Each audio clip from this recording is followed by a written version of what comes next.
वर्णिवेशरमणीयदर्शनम् मन्दहासरुचिरां ननाम्बुजम् पूजितं सुरनरोत्तमे मृदा धर्मनन्दन्महं विचिन्तये। श्री सहजान स्वामी महाराज ની જય, શ્રી હરિ કૃષ્ણ મહારાજની જય। તો વાલા ભક્તજનોને ભાવથી જય સ્વામિનારાયણ, જય શ્રી કૃષ્ણ। આજે આપણે 52મો ભાગ જોઈશું। 51 ભાગ સુધીમાં આપણે 76મો શ્લોક છેલ્લો જોયો હતો। એમાં કહ્યું હતું કે અમારા સર્વે સત્સંગીઓએ ચાતુર્માસને વિશે વિશેષ નિયમ ધારવો અને જે અસમર્થ હોય તેમણે શ્રાવણ માસને વિશે એક વિશેષ નિયમ ધારવો। હવે આપણે 77 ને 78માં જે નિયમો કયા છે એટલે 2 શ્લોક લઈ લઈએ। શ્લોક 77 ને 78માં ભગવાને જે 8 નિયમો બતાવ્યા છે એ 2 શ્લોકમાં આવી જાય છે, એટલે પછી 2 શ્લોક લઈએ।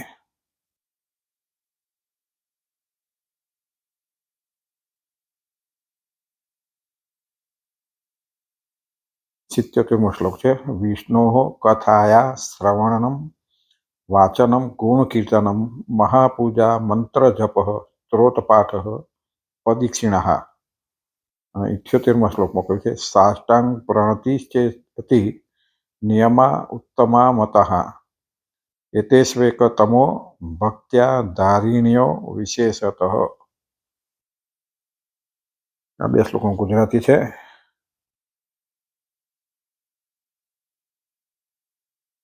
ભગવાન વિશેષ નિયમો કયા? તો ભગવાનની કથાનું શ્રવણ કરવું, કથા વાંચવી, ભગવાનના ગુણનું કીર્તન કરવું, પંચામૃત સ્નાને કરીને ભગવાનની મહાપૂજા કરવી, ભગવાનના મંત્રનો જપ કરવો, ભગવાનના તથા સ્ત્રોત્રનો પાઠ કરવો અને ભગવાનની પ્રદક્ષિણાઓ કરવી।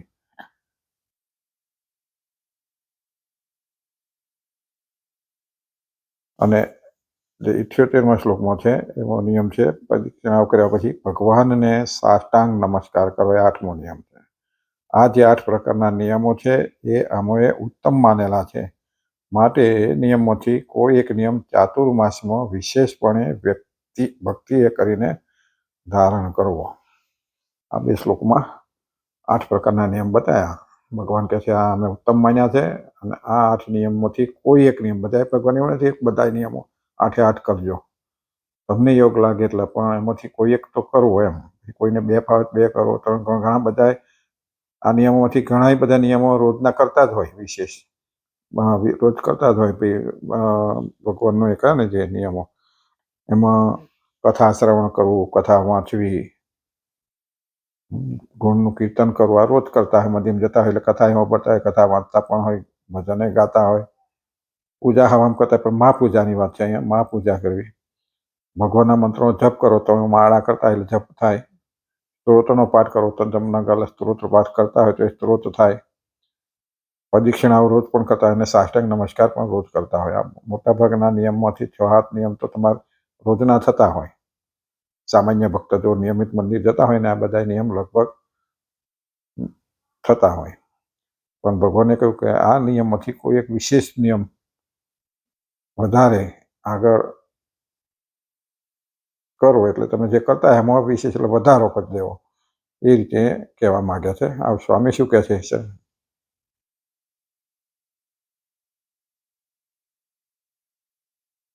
ભાષ્યકાર સતાનંદ સ્વામી શ્લોકની વ્યાખ્યા કરતા સમજાવે છે કે ભગવાનના ભક્તોએ વાંચવા મળેલી શ્રીમદ ભાગવત આદિ પુરાણોની કથા પ્રતિદિન નિયમ વડે અને વિધિપૂર્વક સાંભળવી। એટલે સ્વામી કહે છે કે ભગવદ્ ગીતા આદિ આપણે સત્સંગી જીવન કે વચનામૃત કહીએ કે ભગવાનના ચરિત્ર ગ્રંથો કે હરિચરિત્ર સાગર કે હરિલીલા કલ્પતરુ કે એવા બધા ઘણા બધા શાસ્ત્રો છે। કોઈ પણ શાસ્ત્રની કથા વાંચવી અથવા વાંચીને કથા પ્રતિદિન નિયમ વડે અને વિધિપૂર્વક સોંપવી। નિયમ એટલે કે હું રોજ આટલી વાંચીશ, આટલી સાંભળીશ, રોજની નિયમિત કથા થતી હોય તો હું રોજ જઈશ, આ રીતે નિયમ વડે અને વિધિપૂર્વક સાંભળવી પહેલેથી। આ પહેલો નિયમ છે કે કથા સાંભળવી, કથા નિયમિત સાંભળવી. પછી એમાં એકવાર ચૂકી જતો નિયમ ચૂકી ગયા કહેવાય, એટલે નિયમિત સાંભળવી. પણ કદાચ આપણે ભગવાનની આગળ રજૂ રાખીએ કે કદાચ હું કદાચ નહીં ગયો હોય, જે કથા ગઈ છે તો હું ફરી જાતે વાંચી લઈશ, એ રીતે પછી પણ થઈ જાય, પૂરી થાય. એટલે નિયમિત થઈ જાય. કોઈ વખત રોજ નિયમિત સાંભળતા હોય પણ તે દિવસ કંઈક કારણસર ના જઈ શક્યા હોય, કંઈક બહાર ગયા મોડું થયું હોય, કથા પૂરી થઈ ગઈ હોય, તો હું મારી જાતે વાંચી લઈશ. વાંચીમાં રોજ નિયમિત સાંભળતા હોય, વાંચતા હોય ને સાંભળતા હોય તો, અથવા તો ઘેર પોતાની જાતે વાંચતા હોય ને સંભળાવતા હોય ઘરમાં તો વાંધો નહીં. પણ વહેલા મોડા થાય તો ગમે ત્યારે પણ એ નિયમિત એમને સાંભળી લઈશ, એવો નિયમ રાખવો પડે. અને કોઈ સાંભળનારા હોય તો તેની આગળ પ્રતિદિન નિયમ વડે વાંચવી.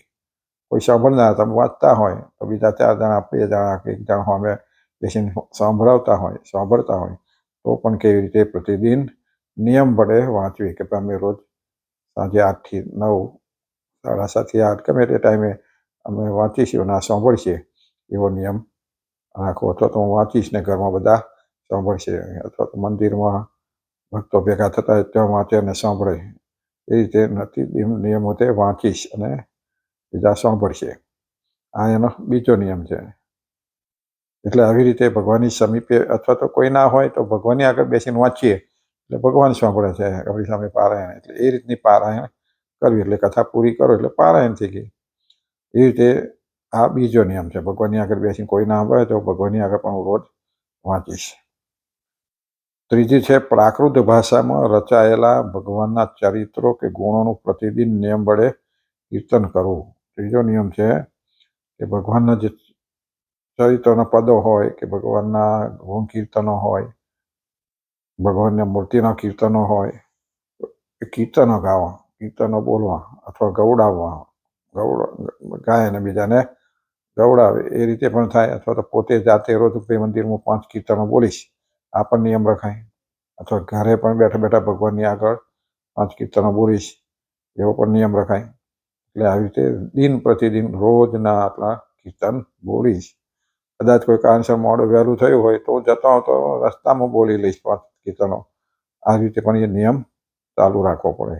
ભગવાનની આગળ તમે ગાતા હોય તો ઘેર આવીને ગવાય, પણ પડી રહી દીધા હોય, મોડું થયું હોય કે કારણસર મંદિરમાં ગાતા હોય ને મંદિર બંધ થઈ ગયું હોય તો ઘેર ગાવો, અથવા તો રસ્તામાં બહાર ગયા હોય તો પણ આવતા જતા પણ પ્રતિદિન કહીશ કે સવારમાં વહેલા ગઈ લઈશ. એ રીતે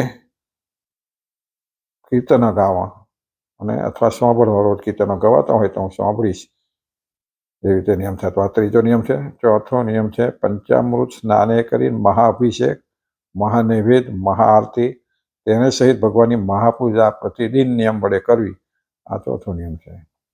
એટલે જે પંચામૃત સ્નાન એ કરીને ભગવાનને અભિષેક કરવો, મહાઅભિષેક કરવો, દૂધથી નવડાવીએ, પાણીથી નવડાવીએ, જળથી નવડાવીએ, રસોથી નવડાવીએ, એ રીતે અભિષેક કરીને ભગવાનને અભિષેક કરી અને ત્યાર પછી ભગવાનને નૈવેદ્ય ધરવાનો, એટલે પ્રસાદી પડે. અને બધું થઈ ગયા પછી ભગવાનને આરતી કરવાની.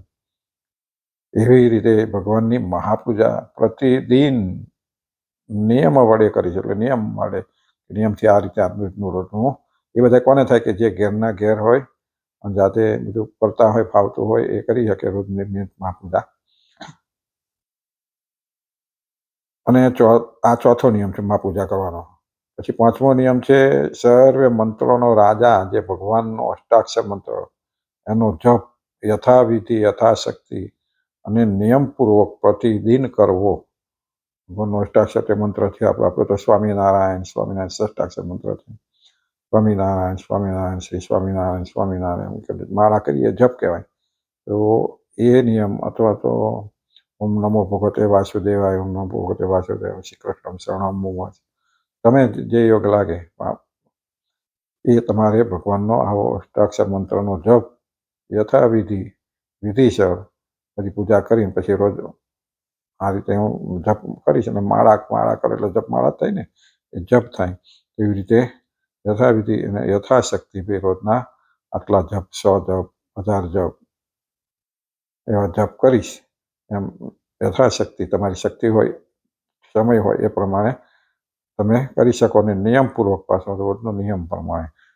પછી જેમ આપણે ક્યાંક કારણસર આપણે બધા વ્યવહારિકમાં હોય મોડું વહેલું થઈ ગયું હોય તો ગમે ત્યારે કરાય, અથવા તો પછી સાંજે સૂતી વખતે કરી લેવાય, ગમે તે પણ ભગવાનને કે દિવસમાં હું રોજનો આટલો તમારો જપ કરીશ.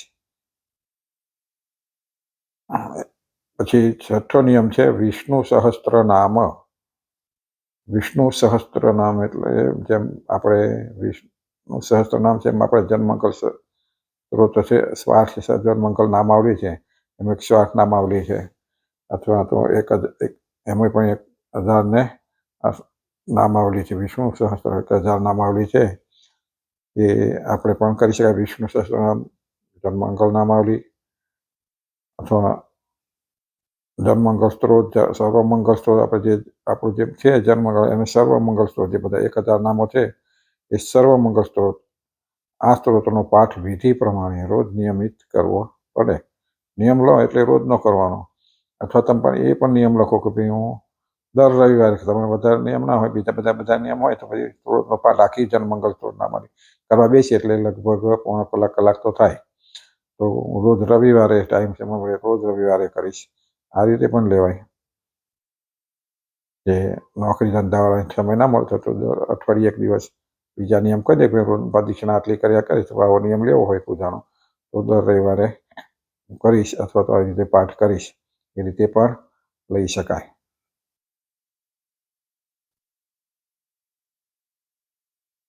પછી 7મો નિયમ છે વિષ્ણુ સહસ્ત્ર. આ બધા સ્ત્રોત પાઠ કરવો એ 6ઠ્ઠો નિયમ છે. અને પછી 7મો છે એવી જ રીતે 108 આદિકના નિયમ વડે ભગવાનની પ્રદક્ષિણાઓ પ્રતિદિન કરવી. આ 7મો છે. પ્રદક્ષિણાઓ કરી, ઘણા પ્રદક્ષિણાઓ આપણે કરતા હોય નિયમો, તો 5, 10, 11 કરતા, 5 કરતા એને બદલે 11 કરે. આ તો સામાન્ય છે. ખાલી 1 મિનિટમાં તમે નાની મંદિર હોય તો પ્રદક્ષિણા તમે કેટલી બધી એકી કરો. મોટું વડતાલ જેવા મંદિરની ફરક આખી કરવી હોય તો કદાચ એમાં સમય લાગે.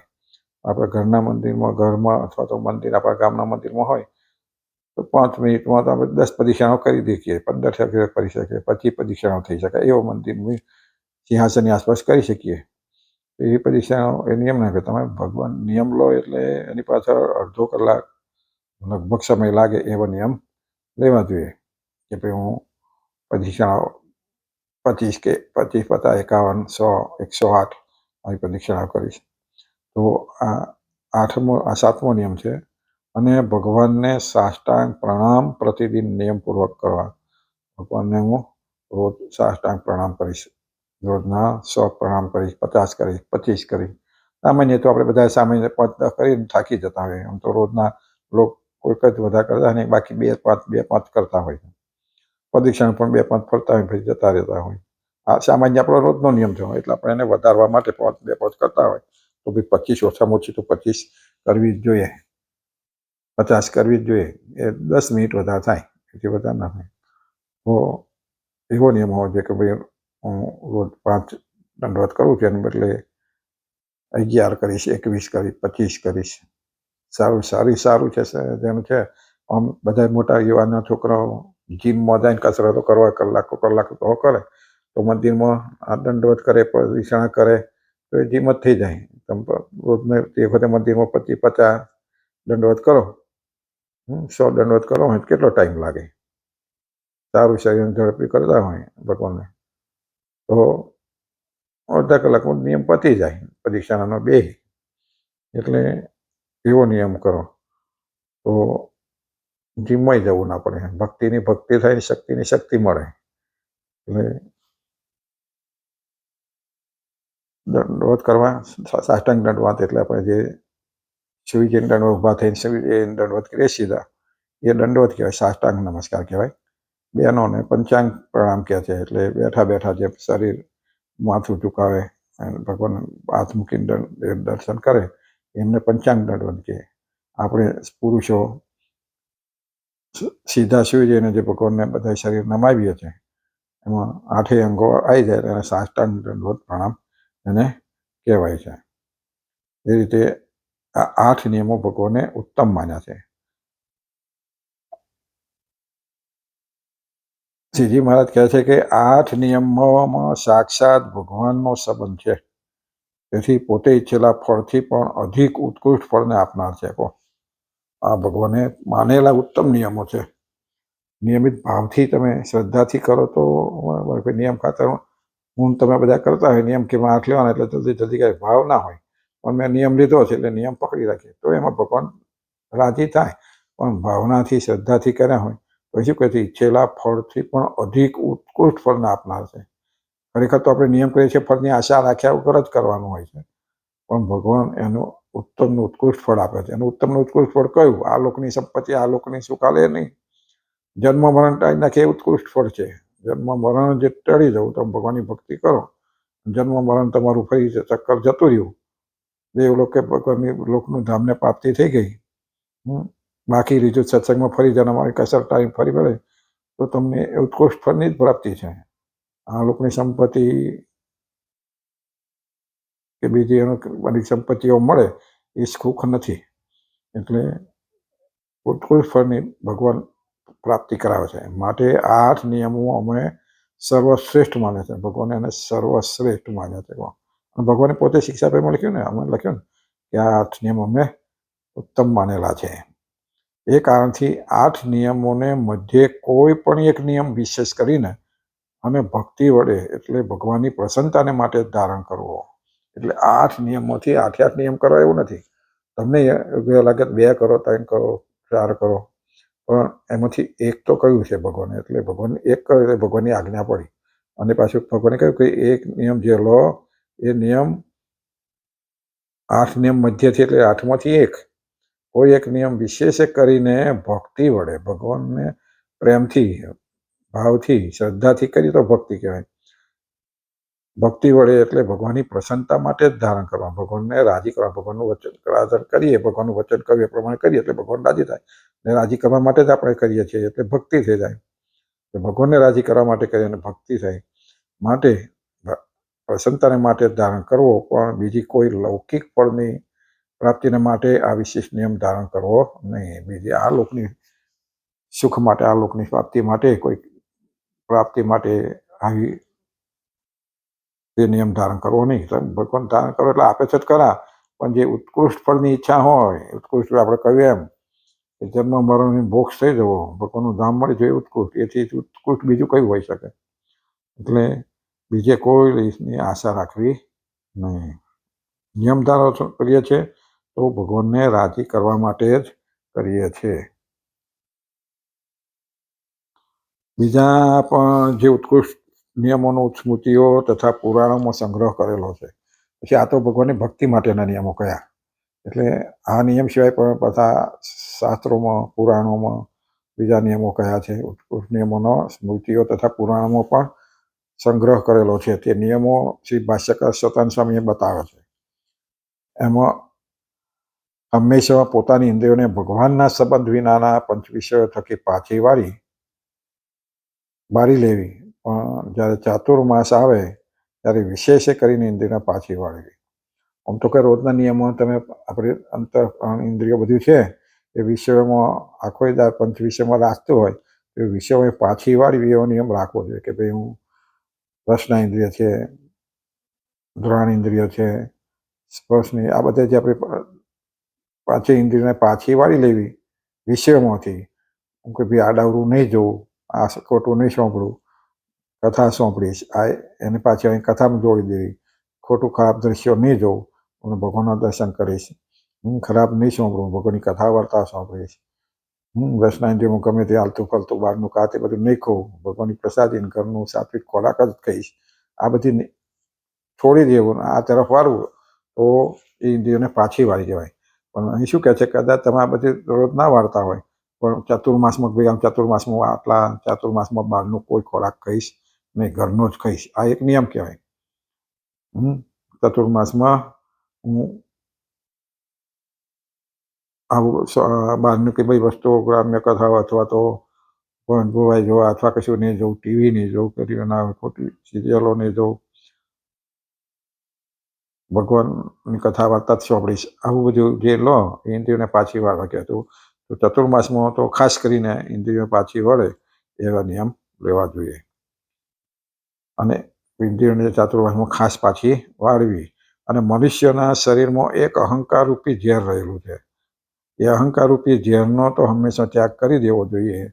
આપણા શરીરમાં અહંકાર, માન, અભિમાન જેને કહીએ છીએ, અહંકાર, મારા જેવું નહીં, મારા જેવું ગાતો ના આવડે, મારા જેવું કોઈ કરે નહીં, મારા જેટલી કોઈ માળા ના ફેરવે, મારા જેટલી પરીક્ષા આપણે કરીએ કરાવવા નિયમો, પણ પાછા શું કરીએ, કોકની આગળ મારા જેટલું હું આટલી કરું છું કઈ બતાવીએ ઘડીએ મારા જેટલું આટલું કોઈ કરી શકે નહીં. આવું બધું જે કેવું એ અભિમાન કહેવાય. બીજાને આગળ કઈ બતાવવું, બીજાને આગળ અહંકાર પણ, પછી બીજી રીતે બધી ધનનો અહંકાર હોય, મિલકતનો અહંકાર, ભણતરનો અહંકાર, વિદ્યાનો અહંકાર હોય, ભક્તિનો અહંકાર, કોઈ પણ આપણે બધા કે અહંકારથી જ આપણા શરીરમાં ભરેલું ઝેર છે.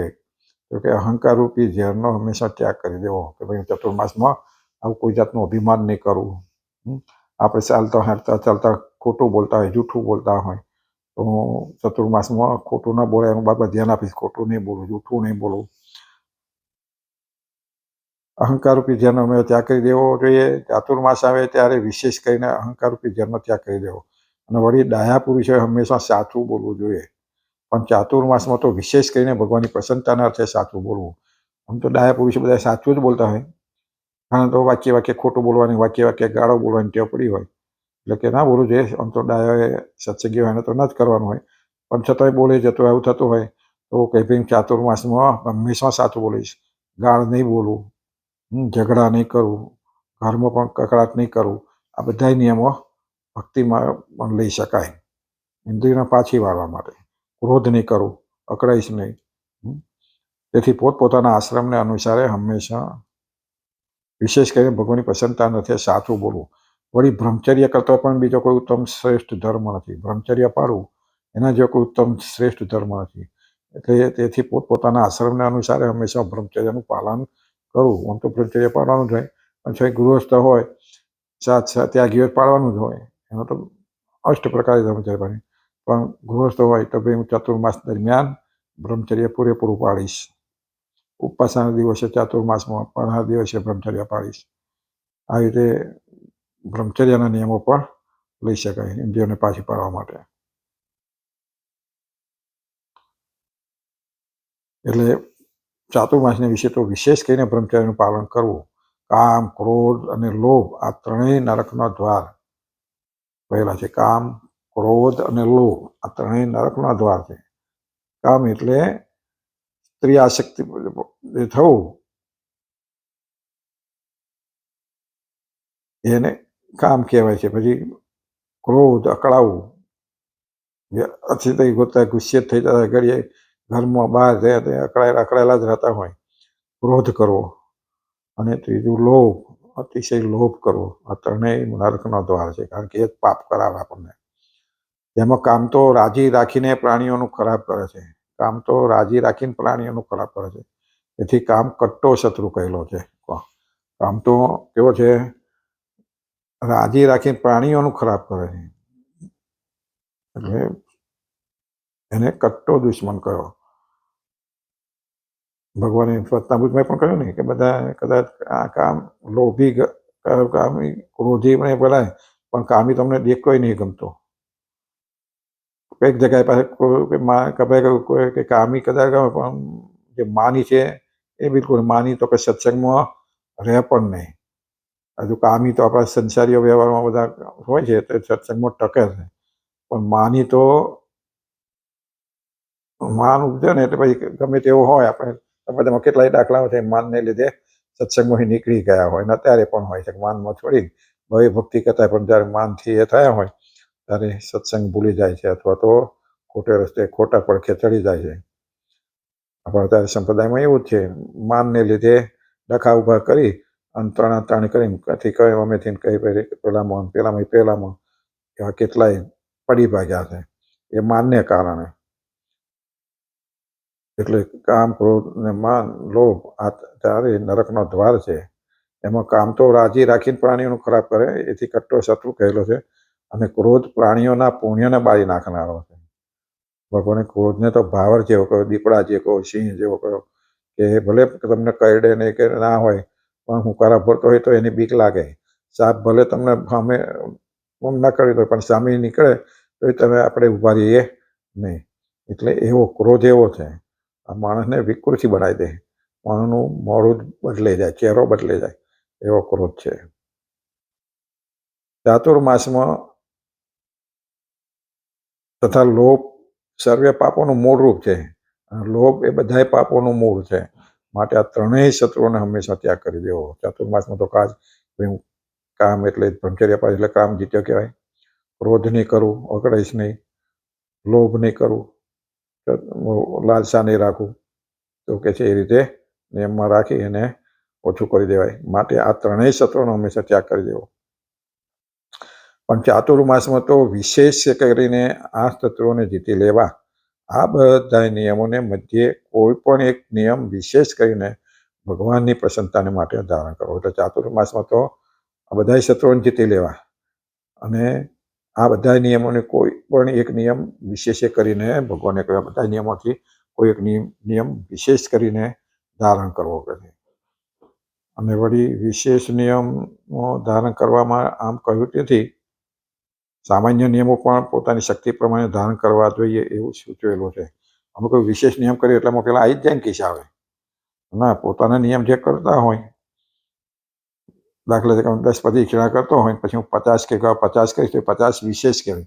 એટલે તમારી 10 તો કરવાની જ હોય, પણ 50 પાછી બીજી જે વિશેષ નિયમ છે એ કરવાની. તમારે 11 પછી કદાચ તમે એવા હું રોજ 5 કરું છું તો હવે 11 કરીશ તો બરાબર છે. બાકી વિશેષ નિયમ લો એટલે વિશેષ 50 કરી છે તો 50 એ જુદા થાય. એટલે કે છે સામાન્ય જે નિયમ હોય એ તો કરવા જ જોઈએ. સામાન્ય નિયમ પણ પોતાની શક્તિ પ્રમાણે ધારણ કરવા જોઈએ એમ સૂચવેલું છે. એટલે તે સામાન્ય નિયમો અહીં સતાનંદ સ્વામી સંક્ષેપમાં બતાવે છે. હવે સામાન્ય નિયમો પણ પાછા અહીં આગળ બીજા બતાવે છે. સામાન્ય નિયમો કયા? તો કે સંક્ષેપથી ટૂંકમાં કયા છે. ચાતુર્માસના પહેલા મહિનામાં શાક ના ખાવું,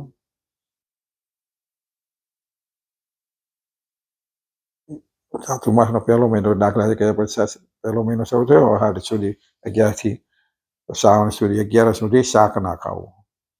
કોઈ પણ લીલા શાક નહીં ખાવું, એમ લીલા શાકભાજી નહીં ખાવું, એવા નિયમ પહેલો નિયમ છે. સામાન્ય ઘણા બધા રાખતા હોય છે. પહેલા મહિનામાં શાક ખાવાનો ત્યાગ કરવો, બીજા મહિનામાં દહીંનો ત્યાગ કરવો.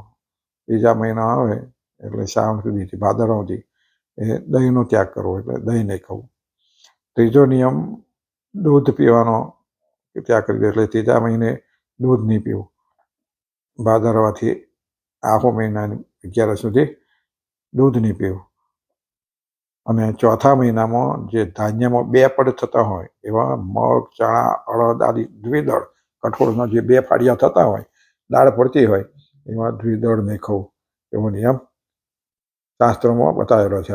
આ 4 માસ સુધી આવી રીતે આ 4 પ્રકારના 4 મહિનાના 4 નિયમ સામાન્ય બતાવ્યા.